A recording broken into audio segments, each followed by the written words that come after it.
But to not have the defending champs on TV more, I think it's kind of crazy. I mean, this is a business. And you want to know what? Caitlin Clark is good business. Why is it so hard for you to separate feelings from business? Think again about the past few months if you believed that Caitlin Clark derangement syndrome would subside or calm down following her rookie year. The Caitlin Clark effect is about to enter its next stage, which is why the whining from Kate's detractors has only become louder. The Indiana Fever has seen unprecedented preseason sellouts. Her opponents are upgrading to larger barns for the herd of Caitlin Clark fans. And, to top it all off, Caitlin, the cash cow, will be featured on a record 41 national broadcasts this season, more than any NBA or WNBA team. None of these developments are surprising to those who are paying attention. It's the biggest open secret in hoops. WNBA champions and all-stars join the Indiana Fever just to play with her.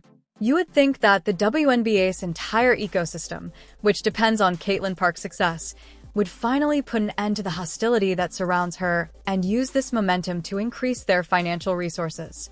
Nope. Welcome to the WNBA, where players would rather to lose without Caitlin than to win only a few weeks ago. The level of Clark derangement syndrome has increased to such an extent that Elon needs to remove it from space. They are constantly criticizing everything, complaining about her accomplishments, and continuing to downplay her influence because of her race. The most recent events demonstrate that the hatred towards Kate has only just begun, and regrettably, it appears that things will only get worse before they get better. I know when that will happen, so let's get started. But first, subscribe if you believe that Caitlin winning MVP would trigger a wave of haters' tears. I won't recap all of the crazy statistics or record-breaking viewership figures. The key is that everyone already knows how big of a deal Caitlin Clark is, the players and fans know it, and most importantly, the owners and broadcasters know it too, which is why some people are going completely crazy over it. What she did in college and during her first year in the WNBA is well documented at this point. Because of Caitlin's money magnetism, WNBA franchises are taking action. And for the first time in history, WNBA games will be played in the United Center. The Chicago Sky will host the Indiana Fever at the UC on Saturday, June 7th, and on Sunday, July 27th. The highly anticipated games will feature Fever star Caitlin Clark against the Sky's very own Angel Reese. The Chicago Sky and 5 other teams have relocated their home games this season. When Caitlin's Indiana Fever visit, the Sky will play at the 20,000-seat United Center instead of their customary 10,000-seat arena.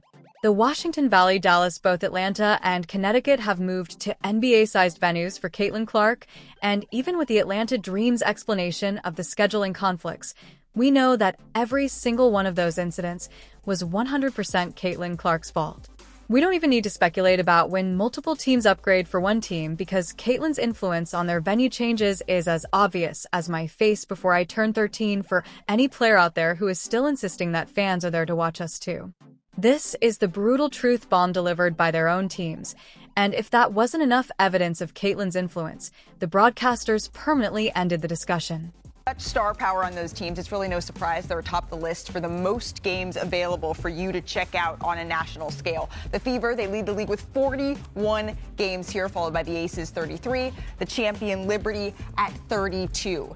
The networks are all in on Caitlin. The Fever are slated for 41 nationally broadcasted games this year, which is flat out insane. That's more national TV games than any NBA team got this season. Yes, you heard that right, more than LeBron's Lakers 39, Steph Curry's Warriors 36, and even the defending NBA champions, the Celtics 34. Think about that, a second-year WNBA players team is getting more TV exposure than the most storied franchises in basketball. It speaks volumes about Caitlin's popularity and the demand to watch her play. And we're still not done. We also saw a preseason game featuring Caitlin generate Taylor Swift concert levels of excitement. The Fever scheduled an exhibition against the Brazilian national team at the University of Iowa's arena, bringing Caitlin back to her college stomping grounds. All 15,000 seats sold out within minutes. A WNBA preseason game selling out a major arena in a flash. Unheard of until now, and with the Fever loading up on talent and assembling a roster capable of contending for a championship, you know fans are going to tune in like never before this season. The TV ratings are poised to absolutely in terms of expansion and visibility. Skyrock ET is by far the greatest thing that has ever happened to the WNBA.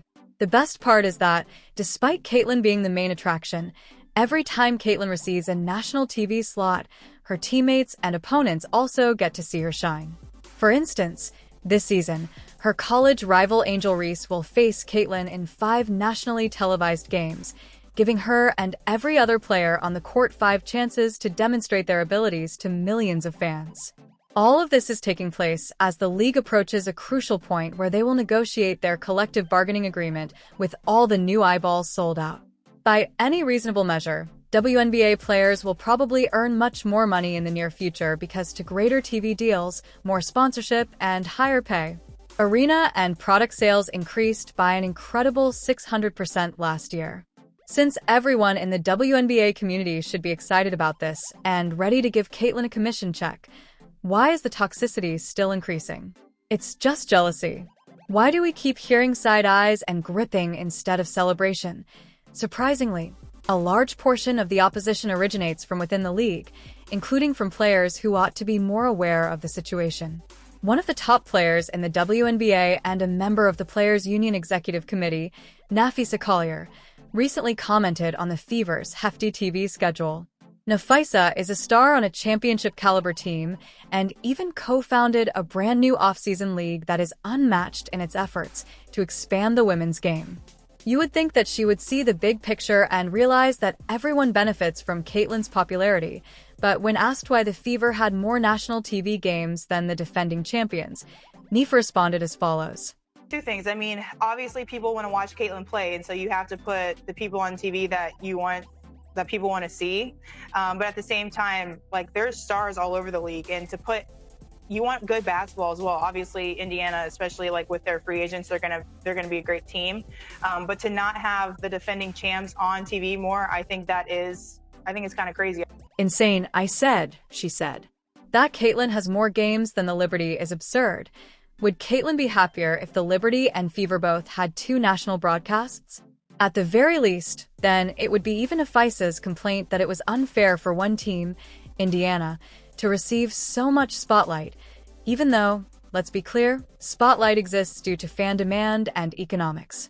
The Liberty, after all, have 32 games as a percentage of total games, which is more than any NBA team and more total national games than the Mavs Suns, all but 4 NBA teams.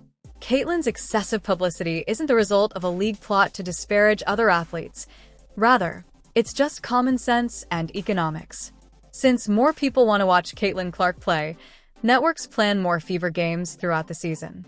This isn't done to offend the reigning champions. Rather, it's done to provide advertisers and broadcasters with what they know will attract the biggest audience. It's not the WNBA making these decisions unilaterally and going, we're promoting the Fever and Caitlin Clark above everybody else.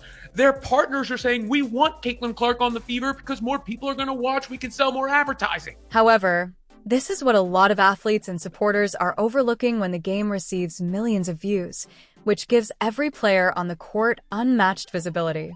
Sydney Carlson, a new Fever player, explains it flawlessly. Anticipate it being like to be part of all these sellouts and being the biggest show on wherever you go now? I think it's going to be awesome. I think it's going to be remarkable. And what I always thought about when I was on a team that wasn't getting that kind of visibility, whenever you go play the teams that are, that's when you bring your best game. Because now it's all eyes on your team too, and people, hopefully will be tuning into our games and seeing players from other teams that they like, that are exciting, because there are a lot of good players around this league. So I think what we're going to be able to do with the Aces, the New Yorks, what we're able to do is elevate the game and get people to respect our entire league, not just a few teams. You anticipate being like to be part of all these sellouts and being the biggest show on wherever you go now. I think it's going to be awesome. I think it's going to be remarkable. And what I always thought about when I was on a team that wasn't getting that kind of visibility, whenever you go play the teams that's when you bring your best game, because now it's all eyes on your team too. And people hopefully will be tuning into our games and seeing players from other teams.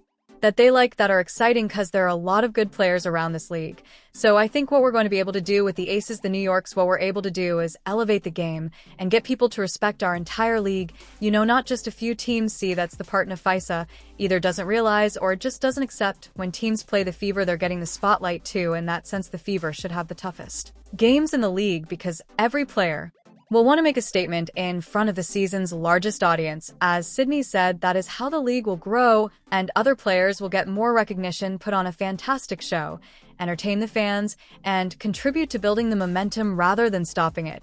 But time and time again, what should be moments of joy for the league are met with a chorus of complaints. It seems like some players and commentators just can't let Caitlin, and by extension, the Fever, get credit without immediately injecting it. But what about parity? What about us? We built this league too, and instead of letting Caitlin's spotlight fall on us, they're blinded by it. Watching women's basketball is not just because of one person, it's because of me too, and I want y'all to realize that. That there is a reflexive need to demand equity or remind everyone of their struggles, even when no one is disputing their hard work or the fact that they brought the league this far. It's not that these people dislike Caitlin personally.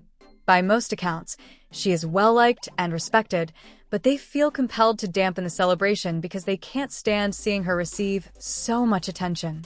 At this point, it's getting ridiculous, and some self-described WNBA fans are even threatening to boycott Caitlin's games on social media, effectively rooting for low TV ratings when she plays out of spite. Yes, you read correctly.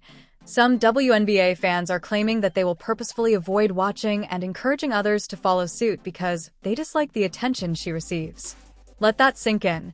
That is truly crazy because not only would that fail to lessen Caitlin, it would also directly harm other players by depriving them of attention and potential revenue from their games. Talking heads, former players, and a certain group of fans define this as cutting off your nose to spite your face. Star News Flash. She's big enough that millions will watch regardless. Check out this post from a journalist covering women's sports. She even went so far as to reduce Caitlin's accomplishments to nothing more than the color of her skin. The narrative that Caitlin's fame is somehow unearned or solely a media creation just won't go away, and the resentment is evident. They act as though she hasn't delivered the goods, and everything has just been handed to her on a silver plate. Lad. All of the records and the astounding statistics show that Caitlin has done nothing but be white. The unimpressive performances, basketball's Einstein IQ, it seems that none of that matters because, in their minds, everything revolves around the fact that she is white. This is not only extremely disrespectful to Caitlin, but it is also disrespectful to fans, as if the only reason people are watching is some shallow racial bias rather than the fact that she is an incredible talent who drops 30-foot bombs every game.